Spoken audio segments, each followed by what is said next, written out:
السلام عليكم ورحمة الله وبركاته. اخواتي وحبايبي واصحابي اللي بينوروني ويشرفوني دايما على قناة باكورد. يعني حقيقة الموضوع بتاع النادي الاهلي دلوقتي ومشكلة مباراة القمة بقت على جنب. دخلنا في قصة زيزو في النادي الاهلي. زيزو هيجدد لنادي الزمالك. زيزو راح زيزو جه. محدش فاهم حاجة في البداية. بس انتش اللايك، صلوا على النبي، اللهم صل وسلم وزد وبارك عليك يا سيدي يا حبيبي يا رسول الله. اشترك في القناة لو انت لسه مش مشترك عشان يوصلك كل جديد. الحقيقة ان احمد سيد زيزو لاعب كبير فعلا ولاعب امكانياته كويسة، لكن الموضوع خد ضجة جامدة جدا. هو بس عشان هو نجم نادي الزمالك الوحيد، بخلاف النادي الاهلي انه عنده نجم واثنين وثلاثة: امام عاشور، اشرف بن شرقي، عمرو السولية، محمد مجدي قفشة، يعني وسام ابو علي. ففي نجوم كتير في الاهلي، لكن في الزمالك مفيش غير هو زيزو. عامل ضجة كبيرة جدا. هو بالفعل هفضل اقول 99% و9، لا هو 100% مضى للاهلي وخلص كل حاجة. موضوع السفارة الامريكية عمل يعني تأشيرة لامريكا عشان يروح كاس العالم للأندية مع النادي الاهلي. فحقيقة ان الحاجات دي محدش يقدر ينكرها بعد تسريب تأشيرة امريكا اللي هو طلعها.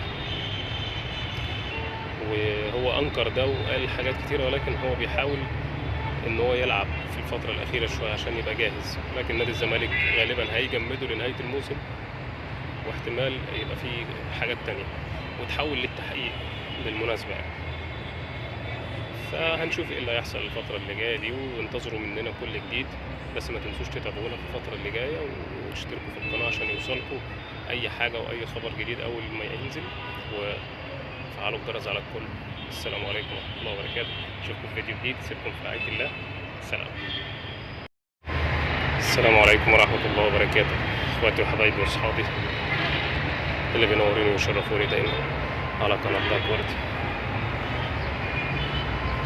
يعني حقيقة الموضوع بتاع النادي الاهلي دلوقتي ومشكلة مباراة القمة بقت على جنب. دخلنا في قصة زيزو في النادي الاهلي. زيزو هيجدد لنادي الزمالك. زيزو راح زيزو جه. محدش فاهم حاجة في البداية. بس انتش اللايك، صلوا على النبي، اللهم صل وسلم وزد وبارك عليك يا سيدي يا حبيبي يا رسول الله. اشترك في القناة لو انت لسه مش مشترك عشان يوصلك كل جديد. الحقيقة ان احمد سيد زيزو لاعب كبير فعلا ولاعب امكانياته كويسة، لكن الموضوع خد ضجة جامدة جدا. هو بس عشان هو نجم نادي الزمالك الوحيد، بخلاف النادي الاهلي انه عنده نجم واثنين وثلاثة: امام عاشور، اشرف بن شرقي، عمرو السولية، محمد مجدي قفشة، يعني وسام ابو علي. ففي نجوم كتير في الاهلي، لكن في الزمالك مفيش غير هو زيزو. عامل ضجة كبيرة جدا. هو بالفعل هفضل اقول 99% و9، لا هو 100% مضى للاهلي وخلص كل حاجة.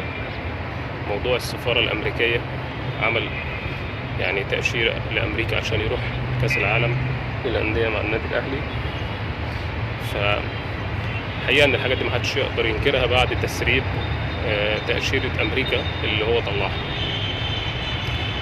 وهو انكر ده وقال حاجات كتيرة، ولكن هو بيحاول ان هو يلعب في الفترة الاخيرة شوية عشان يبقى جاهز. لكن نادي الزمالك غالبا هيجمده لنهاية الموسم، واحتمال يبقى فيه حاجات تانية وتحول للتحقيق بالمناسبة يعني.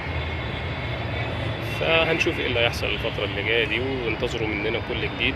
بس ما تنسوش تتابعونا في الفترة اللي جاية وتشتركوا في القناة عشان يوصلكوا اي حاجة واي خبر جديد اول ما ينزل، وفعلوا الجرس على الكل. السلام عليكم ورحمة الله وبركاته. اشوفكم في فيديو جديد. سيبكم في رعاية الله. سلام.